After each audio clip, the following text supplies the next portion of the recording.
ഇത് ആ പെണ്ണിന്റെ ഒരു 10ാമത്തെ അടവാന്ന്. കാരണം എന്താണെന്ന് വെച്ചാൽ ഇപ്പൊ പിടികൂടിയില്ലേ, പിടികൂടിയതിന്റെ ജാള്യത മറച്ചു വെക്കുന്നതിന് വേണ്ടിയിട്ട് ഇപ്പോഴും പുതിയ അടവുമായിട്ട് വന്നിരിക്കുകയാണ്. അതായത് ഭർത്താവ് ചെലവിന് പൈസ തരാറില്ല, അയാൾ ക്രൂരനാണ്, അതുപോലെ തന്നെ അയാളുടെ വീട്ടുകാർ ക്രൂരന്മാരാണ്, അയാളുടെ നാട്ടുകാർ ക്രൂരന്മാരാണ്, ആ കുടുംബം മൊത്തം ക്രൂരന്മാരാണ് എന്നുള്ള തരത്തിൽ പുതിയ ഐഡിയയുമായിട്ട് വന്നിരിക്കുകയാണ് ഒളിച്ചോടിയ ആ ഒരു സ്ത്രീ.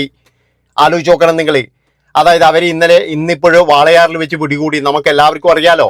അപ്പൊ അവർക്ക് എന്തെങ്കിലും ഒന്ന് പറയാൻ വേണ്ടേ, ഞാൻ എന്തിനാണ് ഒളിച്ചോടിയത്, എടോ ഇതാണോ ചെയ്യേണ്ടത്? ഭർത്താവിന് ചെലവിന് തരുന്നില്ല എന്ന് പറഞ്ഞിട്ട് ഒളിച്ചോടാൻ വിചാരിച്ചു കഴിഞ്ഞാൽ ഇവിടെ എന്ന് പറഞ്ഞു കഴിഞ്ഞാൽ എത്ര പെണ്ണുങ്ങൾ ഒളിച്ചോടേണ്ടി വരും? അത് ഒളിച്ചോടിയത് ആരുടെ കൂടിയാ? 3 മക്കളെയും ഉപേക്ഷിച്ചിട്ട് ഒരുത്തന്റെ കൂടിയല്ലേ ഒളിച്ചോടിയത്? അങ്ങനെയുള്ള ഒരുത്തനെയും കൂട്ടിയാണോ അങ്ങനെയുള്ള സ്ത്രീകൾ ഒളിച്ചോടേണ്ടത്? അപ്പൊ ഒളിച്ചോടിയതിന് പുതിയ ന്യായീകരണം കൂടി കണ്ടെത്തിയിരിക്കുകയാണ് ഈ മാന്യതയുള്ള ഈ സ്ത്രീ എന്ന് മാത്രമേ എനിക്ക് പറയാനുള്ളൂ. അതായത് 5-8 വർഷം കല്യാണം കഴിഞ്ഞ് 5-8 വർഷം നല്ല രീതിയിൽ ജീവിച്ച് പിന്നീട് എന്ന് പറഞ്ഞാൽ അയാളുടെ സൗകര്യങ്ങൾ മുഴുവൻ ഊറ്റിയെടുത്ത് അതിനുശേഷം അതെല്ലാം കാമുകന് കൊണ്ടുകൊടുത്ത് കാമുകന്റെ കൂടെ പോകുകയും ഇപ്പോഴെന്നിട്ട് ന്യായീകരണം പറയുകയാണ്, ഭർത്താവ് എനിക്ക് ചെലവിന് തരാറില്ല, ഭർത്താവ് എനിക്ക് 5ന്റെ പൈസ അയച്ചു തരാറില്ല. അതൊക്കെ കൃത്യമായിട്ട് പ്രൂഫ് ഉണ്ടാവുമല്ലോ.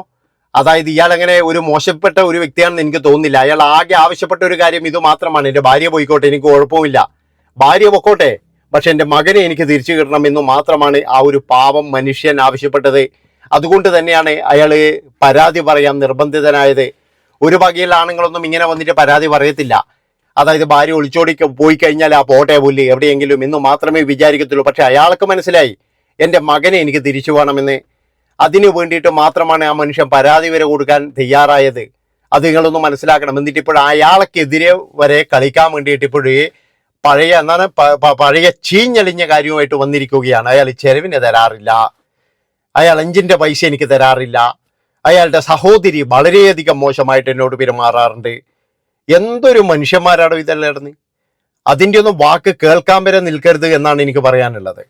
അതായത് 3 മക്കളുള്ള ഒരുത്തനെയും കൂട്ടി ഒളിച്ചോടുമ്പോൾ ഈ സ്ത്രീക്ക് ഇതൊന്നും മനസ്സിലായിട്ടില്ലേ? 3 മക്കളുള്ള ഒരുത്തൻ, അതിലൊന്നെന്ന് പറഞ്ഞാൽ പിഞ്ചു കുഞ്ഞാണ്. ആ 3 മക്കള്, ആ ഭാര്യ, അവരുടെ അവസ്ഥ നിങ്ങളൊന്ന് ആലോചിച്ച് നോക്ക്.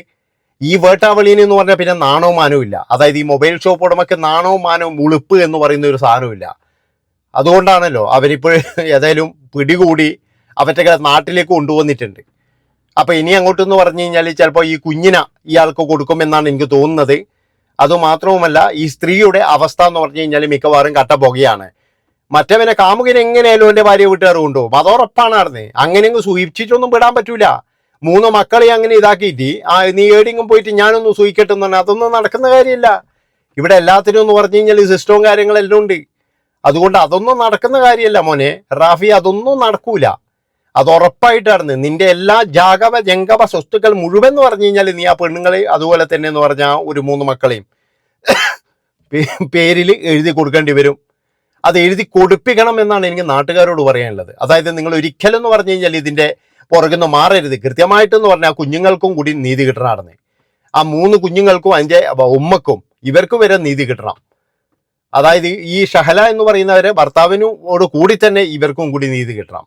അതുകൊണ്ടാണ് പറയുന്നത് കൃത്യമായിട്ടെന്ന് പറഞ്ഞു കഴിഞ്ഞാൽ ഇവറ്റകളുടെ കയ്യിൽ നിന്നും ചെലവിൻ്റെ കാര്യത്തിൻ്റെ പൈസ മുഴുവൻ എന്ന് പറഞ്ഞാൽ എഴുതി വാങ്ങിക്കണം. അല്ലാതെ ഇവനൊക്കെ എന്ന് പറഞ്ഞാൽ സുഖിക്കാൻ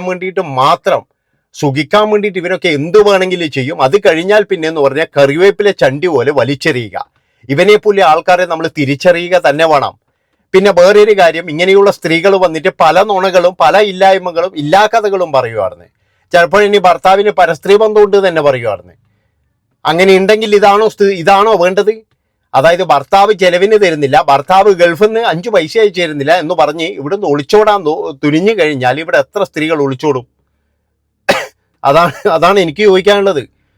അതുകൊണ്ട് എനിക്ക് പറയാനുള്ള കാര്യം എന്താണെന്ന് വെച്ച് കഴിഞ്ഞാൽ ഇതുപോലെയുള്ള ഈ റാഫിയെ പോലെയുള്ള എംബോക്കികളും പിന്നെ ഈ ഷഹലയെ പോലെയുള്ള തെമ്മാടികളും ഒരുപാടെണ്ണമുണ്ട് നമ്മുടെ സമൂഹത്തിൽ. ഇനിയെങ്കിലും ഇവറ്റകളെ ഇതെങ്കിലും കണ്ട് പഠിക്കട്ടെ.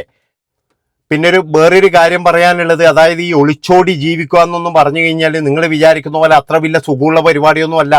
അതായത് താൽക്കാലിക സുഖം കഴിയുമ്പോഴേ എല്ലാം മനസ്സിലാവുമായിരുന്നേ. പ്രത്യേകിച്ച് എന്ന് പറഞ്ഞു കഴിഞ്ഞാൽ ഭർത്താവിനെയും കുഞ്ഞുങ്ങളെയും ഒക്കെ എന്ന് പറഞ്ഞു കഴിഞ്ഞാൽ വിട്ടിട്ട് ഒളിച്ചോടുമ്പോഴേ അതുമാത്രവുമല്ല ഈ ഒളിച്ചോടുന്നവനുമുണ്ട് ഭാര്യയും കുഞ്ഞുങ്ങളും. അപ്പൊ അവരെയൊക്കെ ശാപവും കാര്യങ്ങളും ഇതൊക്കെ ഉണ്ടാകും. അങ്ങനെയൊക്കെ നോക്കുമ്പോഴെന്ന് പറഞ്ഞ് ജീവിതത്തിൽ സമാധാനം കിട്ടിയിട്ടുണ്ടാവില്ല. ഇപ്പോഴെന്ന് പറഞ്ഞാൽ ഇവരൊരു 10-20 ദിവസമായി ഇവർ ഒരുമിച്ച് ജീവിക്കുന്നു. ഇവർക്ക് തന്നെ ശരിക്കും പറഞ്ഞ ജീവിതം അടുത്തിട്ടുണ്ടാവും എന്നാണ് എനിക്ക് തോന്നുന്നത്. കാരണം എന്താണെന്ന് വെച്ചാൽ എവിടെയും ഇറങ്ങാൻ കഴിയുന്നില്ല. അതുപോലെ തന്നെ നാട് മുഴുവൻ പാട്ടായിരിക്കുന്നു. ഇനി അങ്ങോട്ട് തിരിച്ചു പോകാൻ കഴിയത്തില്ല. അതുപോലെയുള്ള അവസ്ഥയിലൂടെ ആയിരിക്കണം ഇവർ കടന്നുപോയിട്ടുണ്ടാവുക. ഏതായാലും ഈ ഒരു കാര്യങ്ങൾ കണ്ടെങ്കിലും ഇനിയുള്ളവരൊന്ന് പഠിക്കട്ടെ. അതായത് ഇതുപോലെ ഒളിച്ചോടുന്നവരൊന്ന് പഠിക്കട്ടെ. നിങ്ങൾക്ക് ഇനി ജീവിക്കാൻ കഴിയില്ലെങ്കിൽ നിയമപരമായ വഴിയിലൂടെ പോയിക്കൂടെ? അതായത് ഭർത്താവ് ചെലവിന് തരുന്നില്ല, ഞാൻ ഇനി ഇയാളുടെ കൂടെ ജീവിക്കുന്നില്ല എന്ന് പറഞ്ഞ് നിങ്ങൾക്ക് വേണമെങ്കിൽ കേസ് കൊടുത്ത് മാന്യമായിട്ട് ഡിവോഴ്സ് വാങ്ങിച്ചൂടെ? ആരെങ്കിലും പേടിക്കണോ ഇന്ന്? അല്ലാതെ എന്ന് പറഞ്ഞാൽ ഇമാതിരി തെമ്മാടിത്തരം എന്തിനാണ്? ഭർത്താവ് ഗൾഫിൽ പോയിട്ട് വരാനാകുന്നതിൻ്റെ ഒരു 1-2 ആഴ്ച മുന്നേ ഇതുപോലെ ഒരുത്തൻ്റെ കൂടെ പോകുന്ന എന്തൊരു ഇതാണിത്? വളരെ മോശമായ കാര്യമല്ലേ? അതുപോലെ തന്നെ എന്ന് പറഞ്ഞാൽ ഈ പ്രവാസികളുടെ ഭാര്യമാരെ കറക്കിയെടുക്കുന്ന ഒരു തരത്തിലുള്ള കുറെ പുഴുക്കൾ ഇറങ്ങിയിട്ടുണ്ട്. അത് ഇപ്പോഴും മാത്രമൊന്നുമല്ല, കുറെ വർഷങ്ങളായിട്ടുണ്ട്. കാരണം എന്താണെന്ന് വെച്ചാൽ ഇവരോട് സല്ലപിക്കാനും സൊള്ളാനും വേണ്ടിയിട്ട് കുറേ എണ്ണമുണ്ട്. പക്ഷെ അതെന്ന് പറഞ്ഞാൽ ചില ആൾക്കാർ വീണു പോകും, ചില ആൾക്കാർ വീഴൂല. അതാണ് ഇങ്ങനെ കമന്റാണ്. ഇപ്പൊ എവിടെയെങ്കിലും കണ്ടു കഴിഞ്ഞാൽ എന്തൊക്കെയുണ്ട്, വന്നിന് അയിപ്പം കാറ്റോ, എങ്ങനെ നടക്കുന്നത്? ഇതെല്ലാം കേൾക്കുമ്പോൾ ഇവർക്ക് ആദ്യം ഒന്ന് അങ്കലാപ്പായിരിക്കും, അയ്യോ ഇയാൾ എന്തായി ചോദിക്കുന്നത്. കുറച്ച് കഴിഞ്ഞപ്പോൾ ഇവരിങ്ങനെ ചിന്തിക്കും, അയാൾ ചോദിക്കുന്ന കാര്യം കൊള്ളാലോ. കുറച്ച് കഴിഞ്ഞ് ഇങ്ങനെ ചിന്തിക്കും, അയാൾ ആള് കൊള്ളാട്ടാ. അപ്പൊ പിന്നീട് എന്താ അറിയാം, ഇയാളടുത്തേക്ക് ഹാലോ എന്തുണ്ട്, പിന്നെ എന്തുണ്ട് ഇപ്പൊ എങ്ങനെയാന്നോ അത് ചിരിച്ചോണ്ട് അങ്ങ് പോകും. ഈ ചിരിച്ചോണ്ട് പോയി കഴിഞ്ഞാൽ പിന്നെ കാമുകന് നല്ല ഇതായി. അപ്പം പിന്നെന്ന് പറഞ്ഞാൽ എങ്ങനെയെങ്കിലും നമ്പർ തപ്പി എടുത്തിട്ട് ഒരു ഹായ് വിടുവാർന്ന് അവിടെ രണ്ടുപേരും കൂടിയിട്ട്. അപ്പോഴേക്കെന്ന് പറഞ്ഞാൽ ഈ സ്ത്രീ ആഗ്രഹിക്കുന്നുണ്ടാവും, അവന്റെ സാമീപ്യം ആഗ്രഹിക്കുന്നുണ്ടാവും. ആ സമയത്തായിരിക്കും ഒരു ഹായ് വിടുക. അവനാണെങ്കിൽ എന്ന് പറഞ്ഞു കഴിഞ്ഞാൽ കുറേ എണ്ണം ഉണ്ടാകും ഇതേപോലെ. അപ്പൊ ഇങ്ങനെ പല സ്ത്രീകളും എന്ന് പറഞ്ഞു കഴിഞ്ഞാൽ വീണുപോകും. അതാണ് നിങ്ങൾ മനസ്സിലാക്കേണ്ടത്. അപ്പൊ ഇതൊക്കെ എന്ന് പറഞ്ഞു കഴിഞ്ഞാൽ ഭർത്താവിനോട് സ്നേഹമില്ല, അല്ലെങ്കിൽ വേറെ ഒന്നിനും സ്നേഹമില്ല. ഭർത്താവ് ഞങ്ങൾക്ക് പൈസ തരുന്നില്ല, ഭർത്താവ് ഇതാണ്, അതൊന്നുമില്ല. ഇവരുടെ ഒരു മൈൻഡാണത്. അതായത് ഇങ്ങനെ ചില സ്ത്രീകൾ എന്ന് പറഞ്ഞു കഴിഞ്ഞാൽ അങ്ങനെ അങ്ങ് മൈൻഡിലേക്ക് അങ്ങ് പോവാറുണ്ട്. പക്ഷെ ഇവരെയൊക്കെ ഇപ്പോൾ ഈ ഷഹല എന്ന് പറയുന്ന സ്ത്രീയൊക്കെ എന്ന് പറഞ്ഞു കഴിഞ്ഞാൽ ശരിക്കും പഠിച്ച കള്ളിയാണ്. അതായത് അവർ കൃത്യമായിട്ടെന്ന് പറഞ്ഞു കഴിഞ്ഞാൽ ആ ഒരു സമയമാകുമ്പോഴേക്ക് ഭർത്താവ് വരുമ്പോഴേക്കും ഇവിടുന്ന് രക്ഷപ്പെടണം, അതിനു വേണ്ടിയിട്ടുള്ള ഒരു പരിപാടിയും കൂടി മുൻകൂറായി ചെയ്തു. ചില ആൾക്കാർ, ചില ഭർത്താക്കന്മാർ ഇതൊന്നും അറിയാതെ ഇപ്പോഴും പൊട്ടന്മാരെ പോലെ അന്യ നാട്ടിൽ കിടന്ന് വേർപ്പൊഴുക്കിക്കൊണ്ടിരിക്കുകയാണ്. ഏതായാലും ഇതിനെ പറ്റിയിട്ടുള്ള വീഡിയോ ഞാൻ ഒരു ദിവസം ഒന്നും കൂടി ചെയ്യാം.